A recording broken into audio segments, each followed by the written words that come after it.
მოგესალმებით. დედამიწა შეუძლია შემოინახოს უძველესი არტეფაქტები და გამოაშკარავოს ისეთი რამ, რაც 1000 წლების განმავლობაში დაფარული იყო. ამაში კი მთავარ როლს ყინულის დნობა ასრულებს. დღევანდელ ვიდეოში გაჩვენებთ შოკის მომგვრელ აღმოჩენებს ყინულში, რაც დღემდე იწვევს მეცნიერების გაოცებას. ასე რომ თავიდან ბოლომდე უყურეთ ვიდეოს. დავიწყოთ. ალასკის ბაყაყი ყოველთვის იწვევდა გაოცებას მეცნიერებში. მას განსაკუთრებული უნარები აქვს. შეუძლია გადარჩეს ისეთ დროსაც კი, როდესაც სრულად იყინება.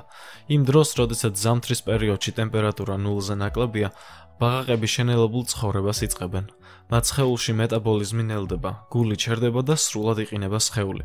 ეს გაგრძელდება დაახლოებით რამდენიმე კვირის განმავლობაში, ხოლო როდესაც გამოთვება, ბაყაყი გალღვება და იწყებს ხტუნაობას ისე თითქოს არც არაფერი მომხდარა. როგორ ახერხებს გადარჩენას დაბალ ტემპერატურაზე ბაყაყი? ყველაფერი ხდება მისი სხეულის აგებულების გამო. მის ორგანიზმში დიდი რაოდენობით გლუკოზაა. ეს კი შეიძლება ითქვას, რომ ერთგვარი ანტიფრიზია, რომლის დახმარებითაც მისი უჯრედები არ იყინება და კვლავ შეუძლია მკვეთრეთით აღდგომა. ციმბირის ტერიტორიაზე აღმოაჩინეს უნიკალური ბიზონის გაყინული სხეული. 2011 წელს აღმოჩენილი ბიზონი იდეალურად იყო შემონახული.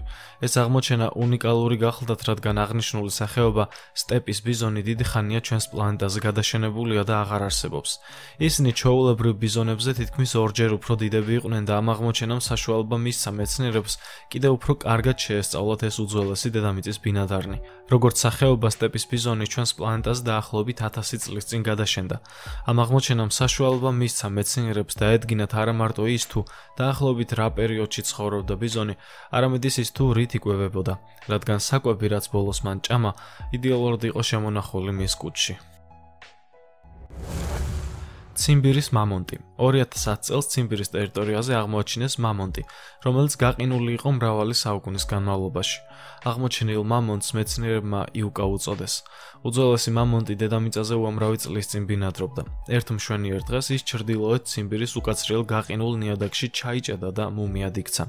ეს აღმოჩენა ერთ-ერთი ყველაზე გასაოცარი აღმოჩენა იყო მეცნიერებისთვის, რადგანაც იუკას კანი, კუნთები და სისხლის ნაწილაკებიც კი იყო შემონახული. იაპონელმა მეცნიერებმა ამ დიდი ხნის წინ გადაშენებულ ცხოველში ბიოლოგიური აქტივობის კვალი ხელახლა გააცოცხლეს.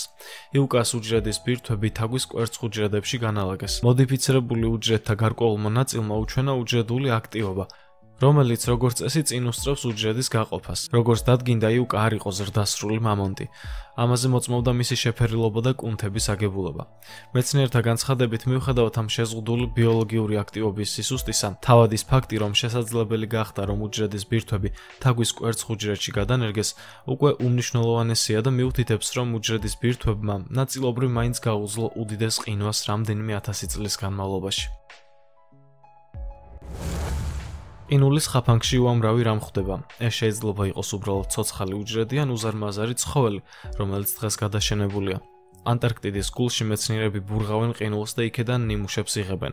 ყინულში მოხვედრილი ჰაერის პატარ-პატარა ბუშტები კი სრულ წარმოდგენას უქმნის მეცნიერებს ათასობით წლის წინანდელ კლიმატზე. ეს ერთგვარი დროის კაფსულაა, რომელიც დღეს ეხმარება ადამიანებს გაიგონ თუ როგორი ამინდი და ჰაერის ტემპერატურა იყო საუკუნეების წინათ დედამიწაზე. ანტარქტიდაზე 800 მეტრის სიღრმეში, იქ სადაც როგორც წესი არანაირი ცოცხალი ორგანიზმი არ უნდა ბინადრობდეს, მეცნიერებმა მიკრობების უზარმაზარ ჯგუფს მიაგნეს. ამ აღმოჩენამ შეხედულობა შეუცვალა სიცოცხლეზე რადიკალურად. აქამდე ყველა ფიქრობდა, რომ ასეთ სიღრმეზე ყინულში სიცოცხლეს არ უნდა ეარსება, თუმცა ეს ცოცხალი ორგანიზმები პირდაპირ გაგებით ამის საპირისპიროს ამტკიცებდნენ. ეს მიკრობები სრულ წყდიათში, სიბნელეში არსებობდნენ, სადაც ძალიან მაღალი წნევა და დაბალი ტემპერატურაა. ისინი ცოცხლობდნენ იმ მინერალების დახმარებით, რომლებსაც კლდიდან იღებდნენ. ეს აღმოჩენა კიდევ ერთხელ გვაფიქრებს დედამიწის გასაოცარ თვისებებზე. ჩვენი პლანეტა სიცოცხლით სავსეა და აქ ცოცხალი ორგანიზმები იქაც კი ბინადრობენ, სადაც როგორც წესი სიცოცხლე არ უნდა არსებობდეს.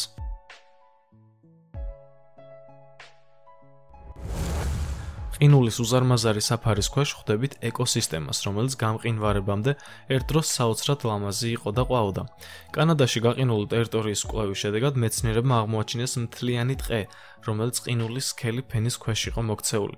ერთ დროს სანამ ეს ადგილი ყინულით დაიფარებოდა, ულამაზესი იყო და ყვაოდა. ხეების გამოკვლევის შედეგად დადგინდა, რომ ტყე ოდესღაც თბილი კლიმატის პირობებში იყო აყვავებული. მცენარეთა უმეტესი ნაწილიც სწორედ ისეთი ჯიშის იყო, რომელიც როგორც წესი თბილ პირობებში ხარობს. 1991 წელს იტალიის ალპებში აღმოაჩინეს გაყინული ადამიანის სხეული. ეს არც ისე სასიამოვნო ფაქტია ტურისტისთვის, რომელიც ალპებში მიდის. დადგინდა, რომ ადამიანი 5000 წლის წინ გარდაიცვალა მთაში. ამ აღმოჩენამ მეცნიერებს მისცა საშუალება უფრო მეტი გაეგოთ 5000 წლის წინ მცხოვრები ადამიანების შესახებ. მისი სხეული, ტანსაცმელი და იარაღები, რასთან ჰქონდა, ყინულის გამო იდეალურად იყო შენახული. კვლევების შედეგად დადგინდა პრაქტიკულად ყველაფერი ამ ადამიანის შესახებ. მისი კვების რაციონი, ფიზიკური აქტივობის დონე, ოჯახური მდგომარეობა, სიკვდილის მიზეზები და ასე შემდეგ. მის სხეულზე აღმოჩენილი ტატუები ითვლება ყველაზე ძველ ტატუირებად, რაც კი აქამდე აღმოუჩენიათ. ჩვენი ვიდეო კი დასასრულს მივახლოვდა. გმადლობთ, რომ თავიდან ბოლომდე უყურეთ ვიდეოს. გამოიწერეთ ჩვენი ახალი არხი Boom Story და დაელოდეთ სიახლეს. ახალი ვიდეო კი ძალიან მალე დაიდება. დროებით.